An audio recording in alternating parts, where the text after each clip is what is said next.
Hello friends, நம்ம இந்த வீடியோவில் பார்க்க போகிறது இனி இவர்கள் கட்டிடம் கட்ட அனுமதி பெற வேண்டிய அவசியம் இல்லை என தமிழக அரசு ஒரு சூப்பரான அறிவிப்பு வெளியிட்டிருக்காங்க. அந்த அறிவிப்பு சம்பந்தமான மொழி விவரத்தை தான் இந்த வீடியோவில் பார்க்க போகிறோம். வீடியோவை இறுதி வரைக்கும் ஸ்கிப் பண்ணாமல் பாருங்கள். வீடியோ பார்க்கறது முன்னாடி நீங்கள் இந்த சேனல் இன்னும் சப்ஸ்கிரைப் பண்ணலன்னா கீழே இருக்கிற ரெக்கல்ல சப்ஸ்கிரைப் பண்ணி கிளிக் பண்ணிக்கோங்க. கூடவே பக்கத்தில் இருக்கிற பெல் ஐக்கானை கிளிக் பண்ணிக்கோங்க. அப்போ தான் நாங்கள் போடக்கூடிய பயனுள்ள வீடியோக்களை நீங்கள் மிஸ் பண்ணாமல் பார்க்கலாம். வாங்க வீடியோக்குள்ளே போகலாம்.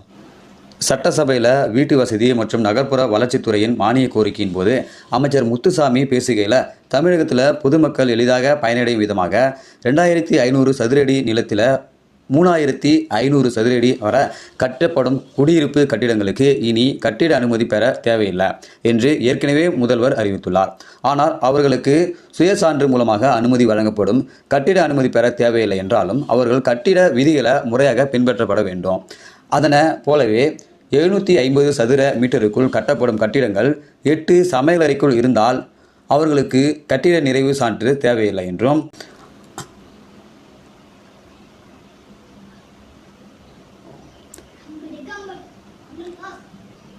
தெரிவிக்கப்பட்ட நிலையில் அவர்கள் அதற்காக விதிகளை மீறக்கூடாது. கட்டிட விதிகளை கட்டாயம் பின்பற்ற வேண்டும் எனவும் தெரிவிக்கப்பட்டுள்ளது.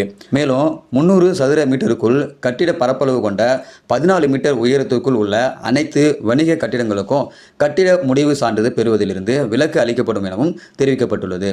ஸோ இந்த அறிவிப்பத்தினாக்கா கட்டிட கட்டும் நபர்களுக்கு மிகுந்த கட்டிடங்கள் கட்டுறாங்க. அந்த கட்டிடங்கள் அனைத்துமே கவர்மெண்ட் சொல்லியிருக்கக்கூடிய அந்த வரையறை லிமிட்டில் தான் இருக்கணும். ஸோ அதனால் அந்த லிமிட்டுக்குள்ளே இருக்கக்கூடிய கட்டிடங்களுக்கு எந்த ஒரு ஆட்சேபமும் இல்லை. அதுக்கு கட்டிட சான்று பெற்று தான் நீங்கள் கட்டிடம் கட்ட வேண்டிய அவசியம் இல்லை அப்படின்னு சொல்லியிருக்காங்க.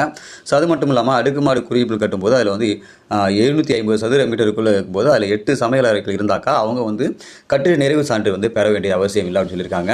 ஸோ 2500 சதுரடி நிலத்தில் 3500 சதுரடி வரைக்கும் கட்டிடம் குடியிருப்பு கட்டிடங்களுக்கு நீ கட்டிட அனுமதி பெற்றுக்கொள்ளலாம். ஸோ இதுக்கு எந்த ஒரு கட்டிட அனுமதி பெற வேண்டிய அவசியம் இல்லை அப்படின்னு சொல்லியிருக்காங்க. ஸோ இந்த செய்தி பார்த்தீங்கன்னாக்கா கட்டிட கட்டும் நபர்களுக்கு மிகுந்த ஒரு மகிழ்ச்சியான ஒரு செய்தியாக இருக்கும்னு நினைக்கிறேன். இந்த செய்தியை பற்றி உங்களுடைய கருத்துக்களை இந்த வீடியோ கீழே கமெண்ட்ல தெரியப்படுத்துங்க. மறக்காம இந்த செய்தி உங்கள் நண்பர்களுக்கும் ஷேர் பண்ணுங்க. இது போல பயனுள்ள வீடியோக்களை நீங்கள் தொடர்ந்து பார்க்கணும்னாக்கா நம்ம யூடியூப் சேனலை சப்ஸ்கிரைப் பண்ணுங்க. மீண்டும் இன்னொரு வீடியோ சந்திக்கலாம். அதுவரை மனிதர்கள் மதிப்போம், மனித உயிரை காப்போம். நன்றி.